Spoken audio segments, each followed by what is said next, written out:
What's going on, guys? Robbie here, and today we're taking a look at Zoids Aggressive number 004 Blade Liger AB. So we finally moved out of the Zoids Genesis realm with these Zoids Aggressive figures, and these of course are 1/100th scale figures. These are not model kits.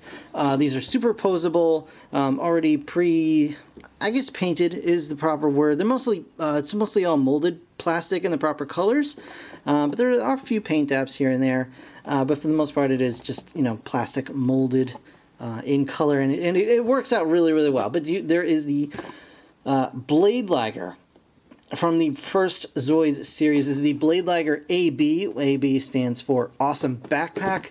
As you can see, he does come with these sweet, awesome backpack accessories. No, it's like a advanced booster or something like that. You guys, I'm sure, will correct me in the comments, but it does come with the boosters.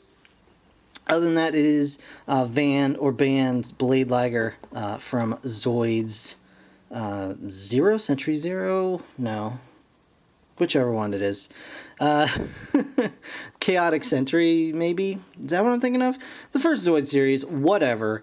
It is the Blade Liger from that series. And this is the superposable type action figure. Very nice blue metallic on the back there, so you can kind of get an idea.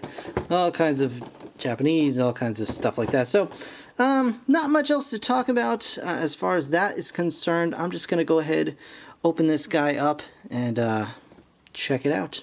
So, I'll see you guys in just a moment. Alright guys, here we go with the Zoids Aggressive Blade Liger. And as you can see, he is a lovely blue and white, as Blade Ligers often are. I don't currently have the boosters attached, but I will attach those for the purpose of showing you guys what that's all about. But here he is, with the blades closed. And, you know, nice profile. Not quite as posable as the others, as the Murasami Ligers, as far as I can tell. I mean, there might be something that I'm missing. Oh, yeah, never mind. I take it all back. So he does have the vents on the side can open. They're just on a double hinge, and they're just a little tight. So I wasn't quite getting those correctly, but... So he does have the opening vents on the legs there. That's pretty cool.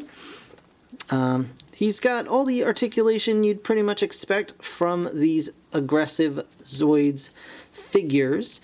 And I'll go over that really quickly. He has a bendy tail, like so. All right. So it's a bendy tail. It's on a little swivel hinge in the back, so it can go up and down. He does have a little screw back there. That's interesting. I wonder if that's the key to getting this whole thing apart. Because, you know, for all of these figures, I've been kind of unable to find the screws. And I'm wondering, it's probably a matter of these caps just needing to be kind of pulled off, and the screw holes are probably just all underneath those. That seems to make the most sense, but I haven't been brave enough to really, you know, try and tear one apart, because they are, you know, for their size, you know, a little bit on the pricier side. This guy will run you, you know, a little over $50, so there's that. But very nice posability. He's got the ball and socket and stock joint in the shoulder. Actually, it's a universal joint and then a socket, so you can get all kinds of range of motion out of that. You know, rotating, of course. He's got the elbow joint with the nice... you know, the nice little wires and things like that, and of course the stock and ball ankles, so you can get some decent posability out of the ankles. Not quite as posable as the Murasami Liger and Co., of course, but this is a, you know, it's an older model Zoid, and you know, is not necessarily meant to have quite as much articulation. It's also, you know, a bigger, heavier animal Zoid, I guess. So, and you know, as far as that goes, probably wouldn't be quite as posable either. But he's got some cool stuff going on. He's got a little articulation in the I don't know if you'd call it a mane or whiskers or what you want to call that, but the shielded portion of his head, I guess, can go up and down. He's got an opening cockpit, which you can see enough room for Van and Fiona in the back. So that's cool. Opening mouth, of course. Big, nasty, pointy teeth, which is, of course, a must for something like this. The gun underneath, it does not move. It is not posable. But it does have this little clip piece here, which does cover up this little panel, which you can actually remove. And it comes with this separate panel with a peg hole in it for an action figure stand or flight stand. But I don't have any available right now, so I'm just leaving that in for the time being.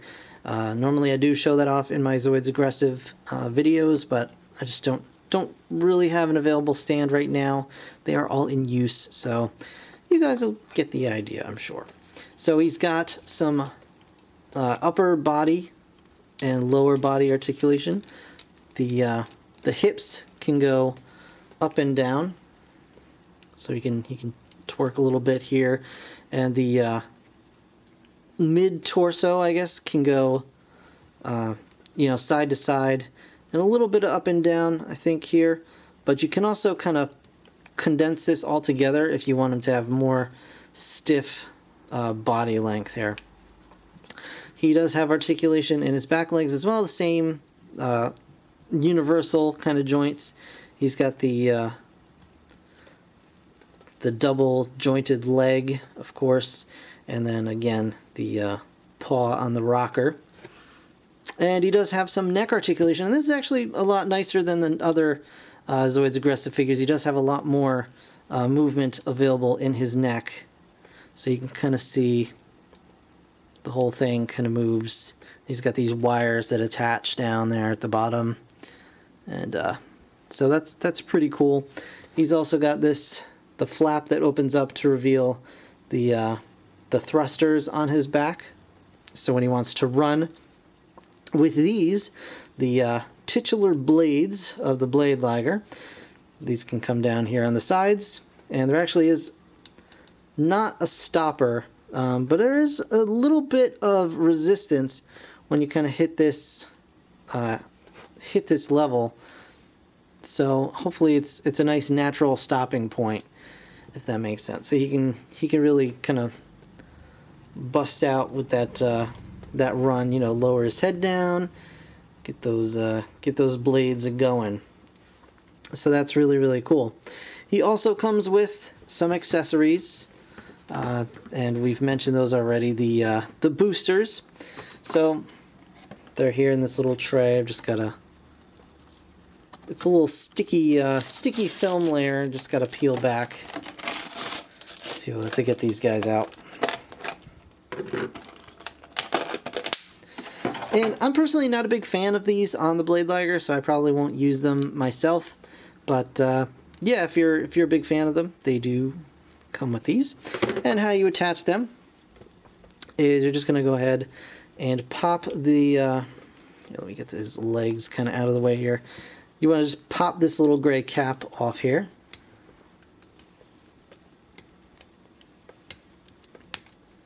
Which, I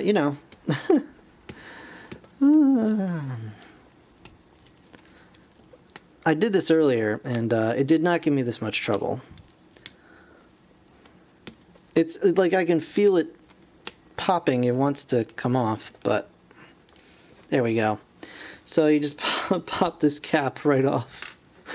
No sweat. And then just got a little keyed portion in here that you just kind of plug it right on to that. And we'll do the same on the other side, and we'll see if the cap wants to give me a heart attack like the first one did. There we go. That one was a lot easier. It's just trying to roll all over the place. And of course, once again, just plug it right in over top, like so. And there you have it. So you've got the boosters. You could still use the blades, and then of course they can go up along his back here. Just bring these down, these panels can open up with even more speed capabilities. And then if you so desire, these can close up. You can turn these right around. And then straighten these out a little bit. Just stretch those and you've got some extra firepower. And those can go, you know, down along the sides. In addition to the blades.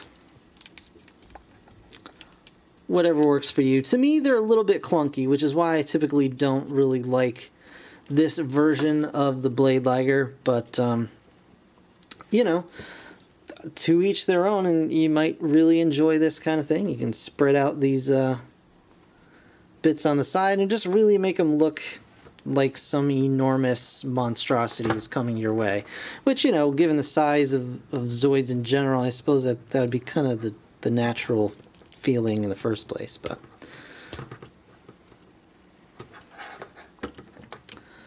so you got kind of this imagery going on here. So yeah, I mean, overall, another really solid entry into the Zoids aggressive line of figures. I do really like this one. I don't know if I like it quite as much as the previous Ligers. Really looking forward to seeing what else they come out with. Genobreaker is on its way this month, I believe. So, I mean, look forward to that review very soon. That's going to be a much bigger figure, I would imagine. So, so stay tuned for that. But yeah, overall, another really solid figure. If anything, again, I'm going to point out I would really like to see just some more solid joint work on these guys. Maybe just a little bit hardier in the joint department, because they're getting more solid, but they're still a little bit floppy sometimes. Like the joints they just don't have enough smoothness to them for my liking. But again, it's just kind of a nitpick. It's not really a problem per se. They do hold a pose just fine. But if you knock into them, you can kind of throw things out of whack. So I would like to see a little bit more, you know, a little bit more stiffness in the joints. But yeah, so that's going to do it for this review, guys. I want to thank you so very much for watching, as always.